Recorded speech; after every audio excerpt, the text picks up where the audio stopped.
Alright, welcome.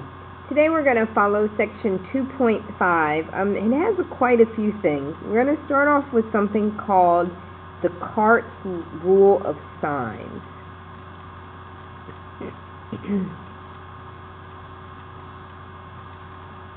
Now, he was a mathematician, and you know yesterday how we did all the possible roots and then we had to keep testing them and it was just trial and error. He at least found that by using the rule of signs we could determine whether the roots were positive or negative, so at least we would know where to start. Okay? And what his rule is that you look at the sign changes for f of x. And you're going to count them, and that's going to give you the possible number of positive roots. So it gives possible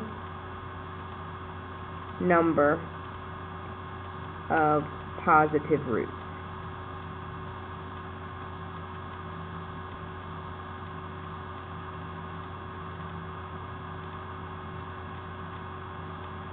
Okay, so you're going to count the number of times your sign changes, and then that's going to be your possible roots. Okay? Alright, if you count the sign changes for f of negative x,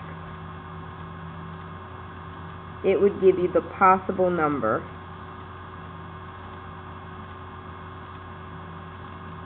of negative roots.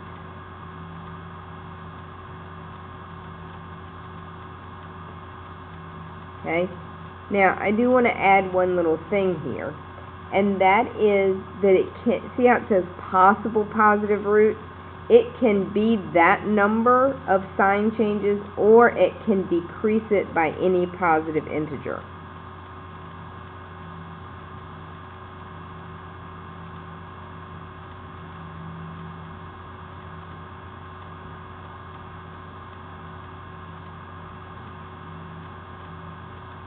Okay, and I'm just going to give you a couple of examples.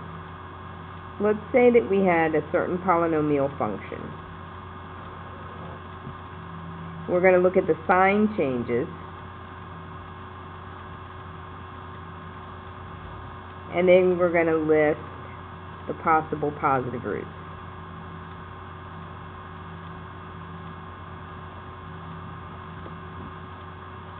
Make sure you guys can see everything I'm writing.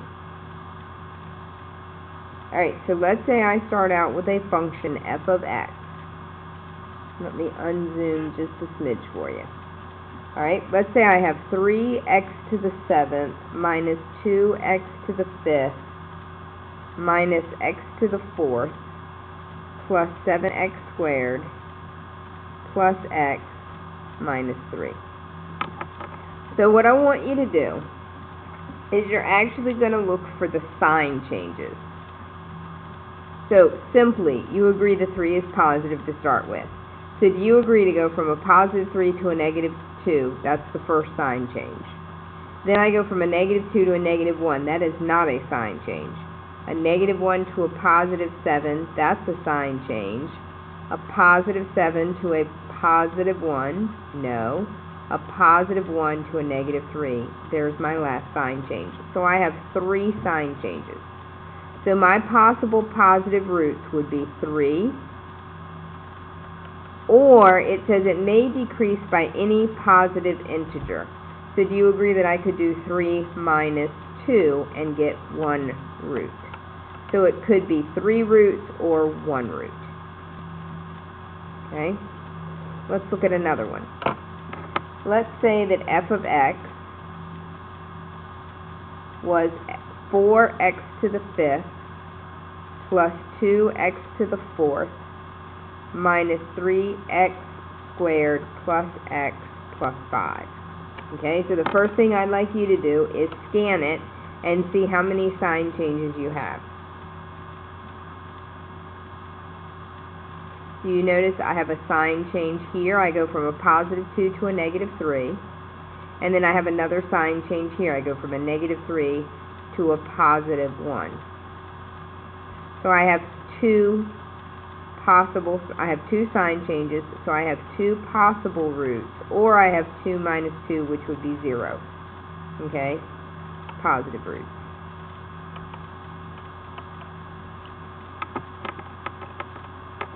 Okay? Let's try the last one. So I have negative 7x to the 6th minus 5x to the 4th plus x plus 9. So first give me your sign changes, and then let's talk about the possible roots. So here I'm hoping that you saw it only had one sign change, so it would have one possible or one positive root. Not possible, it would have one. Here it would have 2 or 0. Here it would have 3 or 1. Do you understand why here we wouldn't subtract again a negative 2? Because then I'd have negative roots, which doesn't make any sense. So here it could have 3 positive roots or 1 positive root. Here it could have 2 positive roots or no positive roots, and here it has exactly 1 positive root. Okay, we can do the same thing when we plug in f of negative x to find our negative roots. Okay, so let's do an example of how that's going to work. So example 1. Use Descartes' rule of signs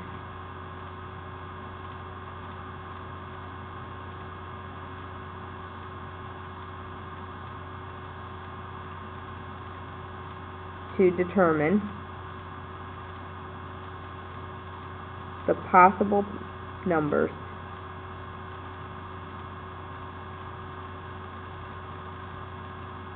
of positive or negative real roots.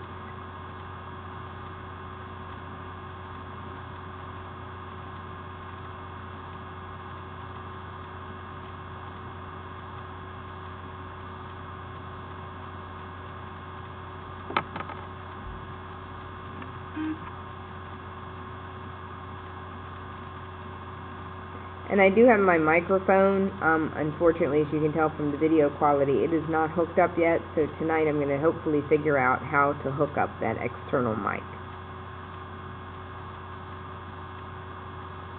Alright, you ready? Sorry, my lights just cut out on me, so the video just kind of went kaput. There we go.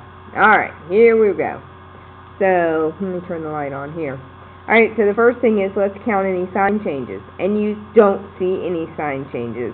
So this has no positive real roots.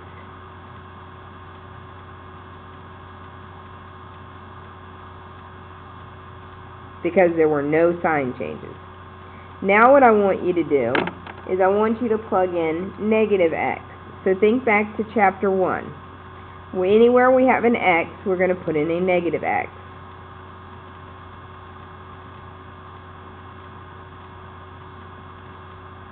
And then we're going to clean it up and count our sign changes. So negative x to the 3rd power is negative x cubed. Negative x squared is positive x squared minus 5x plus 4. So now let's count our sign changes. So I have one sign change here. I have a sign change here. And I have a sign change here, right? Because I went from a negative to a positive to a negative, and a negative to a positive. So I have 3 possible negative roots. Or I can take an even number away from him. 3 minus 2, or 1 negative root. And these, again, should be real roots. Sorry. Alright? We're good? So I don't know. It might have 3 or it might have 1. But it is going to have one of the two. Let's see if we can do one more before we move on to the next topic. Alright, so let's say f of x is x to the 4th minus 14x cubed plus 71x squared minus 154x plus 120. Isn't that a beautiful little function? Alright, so first let's count our sign changes to find our possible positive roots.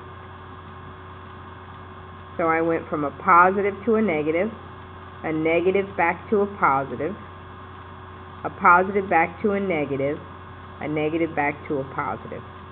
So I have 4, or I can do 4 minus 2, which would be 2. I'm going to write what I did. Or 0. Right? I took 2 minus 2.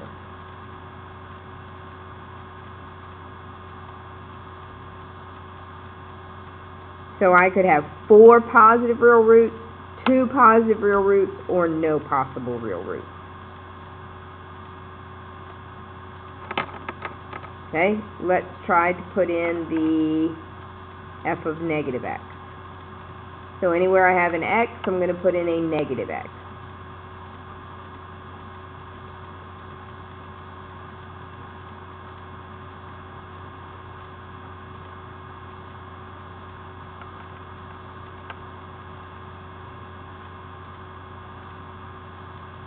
Alrighty, so this becomes x to the 4th positive. A negative x cubed is negative x cubed times a negative 14 becomes positive 14x cubed. Negative x squared is x squared, so plus 71x squared plus 154x plus 120. So let's look for our sign changes, and you see we have none. So we have 0 negative real roots.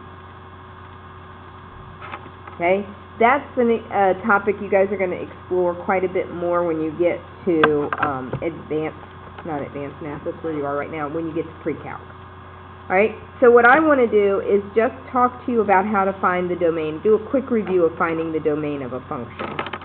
Okay, so example 2. Find the domain of each rational function.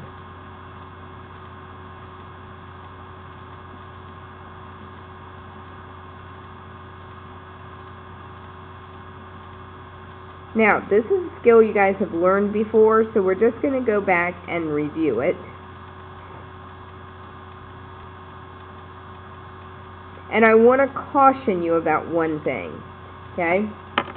So what everybody likes to do is they like to go ahead and they factor your top, and you're like x plus 5, x minus 5, all over x minus 5. And you want to cross these out and say, hey, I get x plus 5, therefore my domain is all real numbers.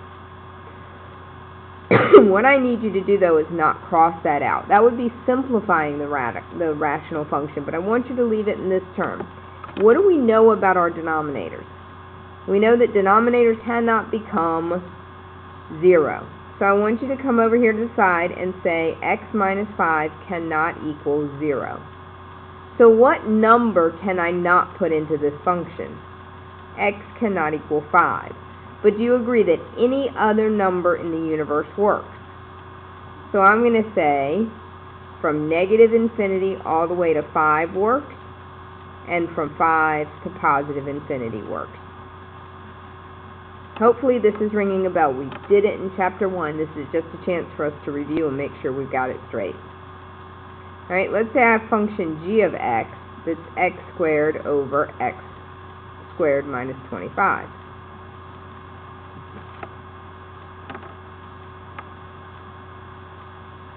Okay, so let's go ahead and write it as x squared over x plus 5 and x minus 5.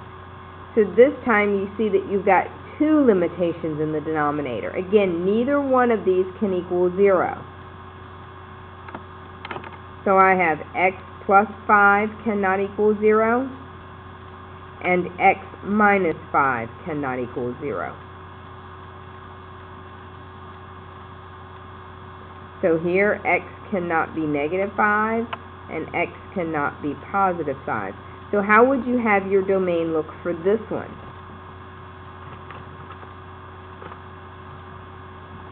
I'm hoping you said that any number from negative infinity to negative 5 works, Any number from negative 5 to positive 5 works, and any number from 5 to infinity works.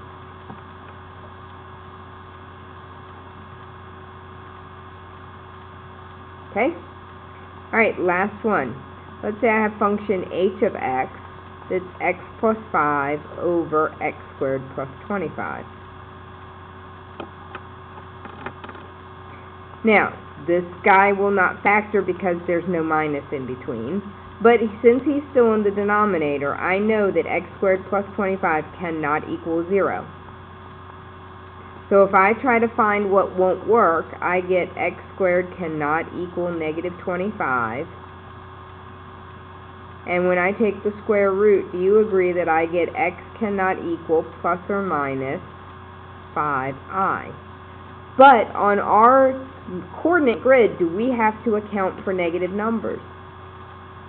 I mean, imaginary numbers. No. So any real number I put in will be an answer to this. So my domain would be from negative infinity to infinity.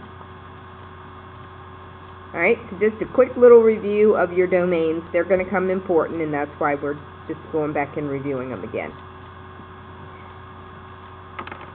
Alright, the next thing I want to talk to you about is really some notation. So I can say as x approaches infinity, f of x approaches 0. I can also say that as x approaches negative infinity, f of x would still approach 0.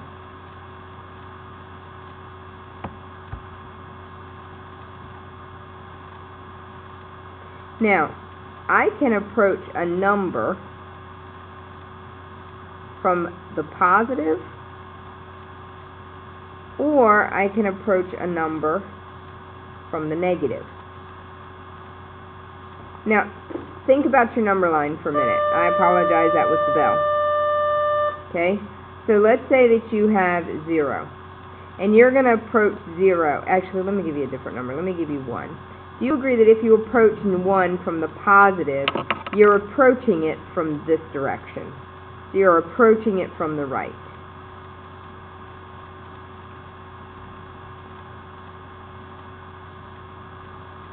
Whereas if we're approaching it from the negative side, we're approaching it from the left.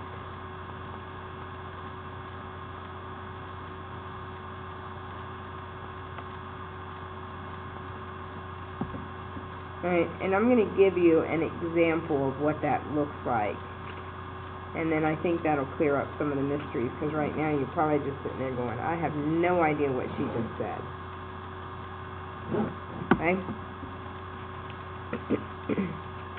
Alright, let's say I had some function.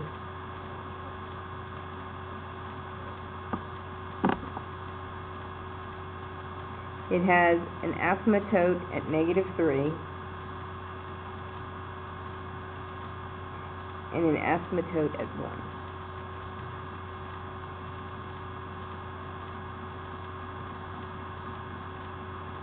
And it does that in the center.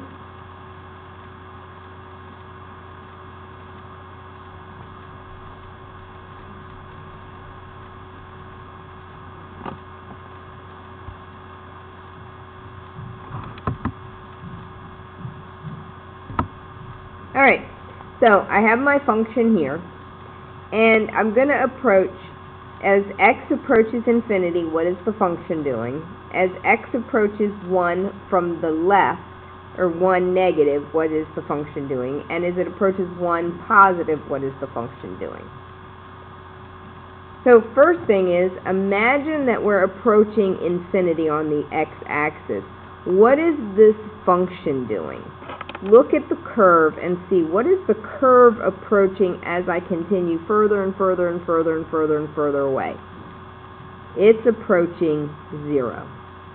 Because remember, the curve is looking at the y-axis. Can you see this curve is getting closer and closer to 0 on the y-axis? Alright, now here is where x is 1.